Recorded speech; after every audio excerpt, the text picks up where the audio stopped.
آپ I am سے ہماری جا گی.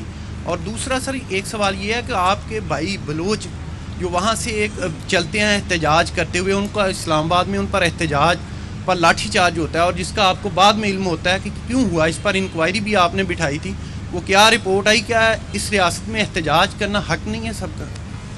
بہت شکریہ. دیکھیں، ایک تو آئی ایم ایف کے حوالے سے انشاءاللہ العزیز اس کی ٹرانچ بھی ملے گی، اور ریکارڈ ہماری جو ریونیو جنریشن ہوئی ہے، ایف بی آر نے اس مرتبہ جتنا ٹیکس کلیکٹ کیا ہے وہ پہلے ماضی میں کبھی نہیں ہوا. تو آئی ایم ایف سے اسی وقت جان چھٹے گی جب آپ ٹیکس زیادہ کلیکٹ کریں گے. یہ ایک خواہش تو ہو سکتی ہے کہ کوئی لینڈنگ ہم نہ کریں، اور ویسے قرض لینا نا، دنیا کا سب سے بڑا مقروض ملک جو ہے وہ امریکہ ہے. بات یہ ہے کہ آپ اپنے قرض کا استعمال کیسے کرتے ہیں. کیا قرض لے کر الللے تللوں پہ اور سرکاری جہاز خرید لیں اور سرکاری گاڑیاں خرید لیں اور غیر ضروری بلڈنگیں بنا دیں اور پھر باقی لوگوں کو جو ہے نا بھک منگا حیثیت میں کنورٹ کر دیں؟ یہ بھی ایک ماڈل ہے جو بدقسمتی سے شاید اس ملک میں ہوا ہے. ایک ہے کہ آپ وہ قرض لے کے پروڈکٹیو پروجیکٹس میں لگا دیں، اس سے آپ کے وہ ایسٹس بنتے ہیں اور وہ اکنامک پہیہ چلتا ہے. تو قرضہ لینا کوئی اتنا بھی منفی عمل نہیں ہے. معیشت میں قرضے کا ایک بہت اہم جزو ہوتا ہے. اس کی وائز اور ریشنل ڈسپنسیشن جو ہے نا، اس پہ ضرور سوال اٹھانے چاہیے کہ یہ قرضے لے کے کہاں لگاتے ہو. یہ قرضے لے کے جو ہے نا، اس کی جو اسپینڈنگ ہے، وہ اسپینڈنگ کہاں پر ہوتی ہے، وہ سوال میرے خیال میں زیادہ پرٹیننٹ ہے. دوسرا، احتجاج کا حق سب کو ہے. یہ آپ لوگوں کے ہاں مجھے خوشی ہوتی ہے کہ بلوچستان اور بلوچستان سے جڑے ہوئے لوگوں کے لیے بڑی ہمدردی پائی جاتی ہے. ہم سب کو ہے. احتجاج کرنا سب کا حق ہے قانون کے دائرے میں. جب لفظ قانون آ جاتا ہے تو پھر وہ اس کے دائرے بھی، یہ 9 مئی پہ ہمارا جھگڑا کیا ہے، وہ بھی احتجاج ہی کر رہے تھے نا. لیکن جب وہ ان دائروں سے باہر جاتے ہیں لوگ، تو پھر قانون کا جو نفاذ کرنے والے لوگ ہوتے ہیں وہ اس دائرے میں اس کو واپس لے کے آتے ہیں. بعض اوقات نہیں ہونا چاہیے تھا، لیکن وہاں پہ سٹون پیلٹنگ ہوئی، پتھراؤ ہوا، جس کے نتیجے میں شاید لاٹھی چارج اور واٹر کینن کا بھی استعمال ہوا.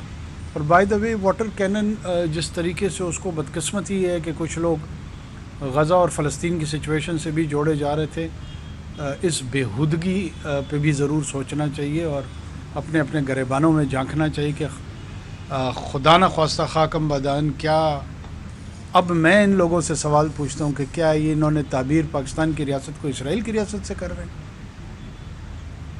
یہ سارے کوئی کسی چیز کا حوالہ دیتا تھا اور کوئی کسی طرح کی گفتگو کرتا تھا.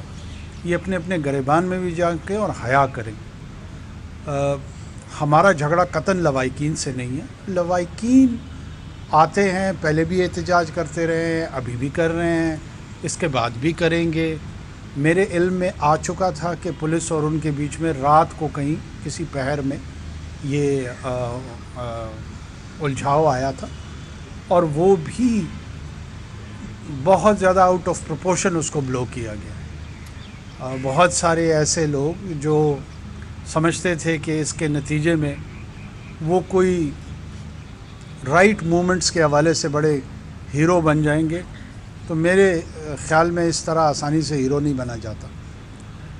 جن کو شوق ہے، ان میں 2 مختلف چیزیں ہیں. وہاں پہ مسلح تنظیمیں، B L A, B L F, B R A, یہ مسلح تنظیمیں پاکستان کو توڑنے کے لیے مسلح جدوجہد پہ یقین کرتی ہیں.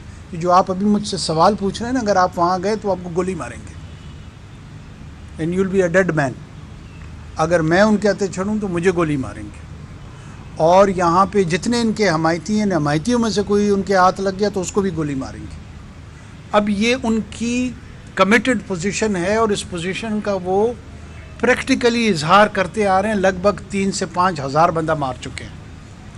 اب یہ بندے مرے تو ہیں نا، کسی نے ان کا قتل تو کیا ہے نا. وہ قاتل کون ہے؟ بسا اوقات جب ان دہشت گردوں کے ساتھ سیکورٹی فورسز کا انٹریکشن ہوتا ہے تو ان دہشت گردوں کے بھی تو لوائقین ہوتے ہیں نا. اب ہم یہ تو نہیں کہہ سکتے ہیں ان کی مائیں بھی نہیں ہیں، بہنیں بھی نہیں ہیں، یا وہ ایموشنل ریلیشنز ان کے نہیں ہیں. وہ موجود ہیں. اور بہت سارے لوگ ان کے لیے احتجاج بھی کرتے ہیں. ہم ان کے احتجاج کو پھر بھی تسلیم کرتے ہیں، لیکن ان لوائقین کے جو جڑے ہوئے لوگ ہیں ان کی دہشت گردی کرنے کے حق کو تسلیم نہیں کرتے. یہ دونوں مختلف چیزیں ہیں.